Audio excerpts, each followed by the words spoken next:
Hello दोस्तों, आज हम बात करेंगे पराशर होरा के पहले अध्याय की, जिसके अंदर सृष्टि कर्म की बात हुई है, जो ज्योतिष का आधार है।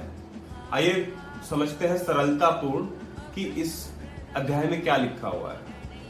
एक अव्यक्त आत्मा वाले विष्णु हैं, जिनकी दो शक्तियां हैं, अव्यक्त और व्यक्त। व्यक्त आत्मा वाले विष्णु हैं, जिनकी तीन शक्तियां हैं, श्री नील भू। श्री नील भू शक्तियां क्या हैं? तीन गुण भी कह सकते हैं। भू शक्ति का रजोगुण है, नील शक्ति का तमोगुण है और श्री शक्ति का सत्वगुण है। रजगुण क्या होता है? वृद्धि करना। तम गुण क्या होता है? कटाव करना या स्थिरता लाना। और श्री शक्ति का कार्य क्या होता है? क्रिएट करना या दृष्टा भाव। ठीक है, तो अव्यक्त आत्मा वाले विष्णु है, व्यक्त आत्मा वाले विष्णु है। व्यक्त आत्मा वाले विष्णु के तीन चरण हैं या तीन गुण हैं। इन तीन गुणों को तत्वदर्शी लोग जानते हैं। कैसे जानते हैं? एक चरण प्रधान प्रमाण स्वरूप, यानी कि प्रमाण जो दिखेगा वो एक ही चरण का प्रधानता दिखेगी उसके अंदर। जब तो तत्वदर्शी किसको कहते हैं? जो दर्शन करते हैं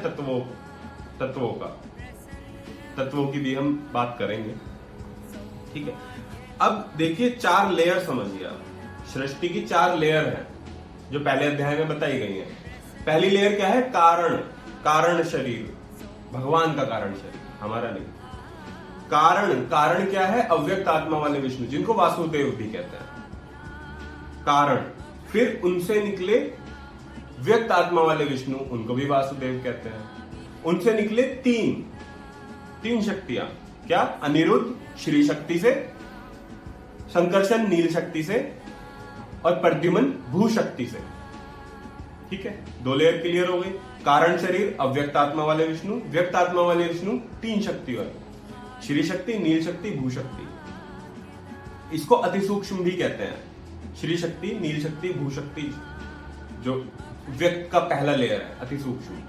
फिर उसके बाद आता है सूक्ष्म लेयर, जहां पर अंतःकरण होते हैं, चित्त, अहंकार, मन, बुद्धि, ज्ञानेन्द्रिया, कर्मेंद्रिया, ये सब सूक्ष्म बोला जाता है।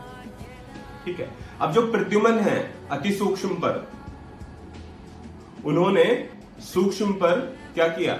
किसको क्रिएट किया? अहंकार को क्रिएट किया। अहंकार से अहंकार की मूर्ति को धारण किए हुए ब्रह्मा जी हुए। ठीक है, अब आ गए हम सूक्ष्म पर। ठीक है, अब सूक्ष्म पर आप देखें तो अहंकार कहां से? रजोगुण से। प्रद्युम्न का क्या गुण है? रजोगुण। रजोगुण से ज्ञान की प्राप्ति होती है। तो रजोगुण क्या है? वृद्धि है, क्योंकि इसलिए रजोगुण ज्ञान है। ज्ञान वृद्धि है, ज्ञान वृद्धि है, इसलिए रजोगुण है। ठीक है, अब आ जाते हैं स्थूल पर। स्थूल क्या है? ये जो भौतिक जगत है, ये स्थूल है। इसमें जिसको हम पंच महाभूत भी बोलते हैं, पंच महाभूत। ठीक है, अब ज्योतिष जो है वो चारों लेयर के लिए होती है। आप एक साधक का या एक इंसान का चारों लेयर को समझ सकते हैं। कारण, अति सूक्ष्म, सूक्ष्म और स्थूल।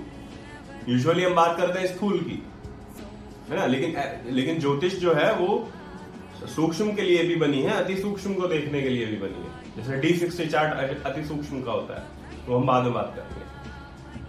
ठीक है, अब देखिए आप हुआ क्या। चार लेयर आ गई। ठीक है, अब क्या हुआ? ये तीन गुण जो है, तीन चरण का मतलब चलन, इनसे जो काल बनेगा, चलने से इनके काल बनेगा, जिसको भगवान विष्णु का जनार्दन रूप कहा गया। जिसको भगवान विष्णु का जनार्दन रूप कहा गया। काल चलेगा, तीन गुणों से चलेगा काल। अब इस काल के जो 12 अंग हैं वो राशि हैं। ये दूसरे अध्याय में लिखा हुआ है।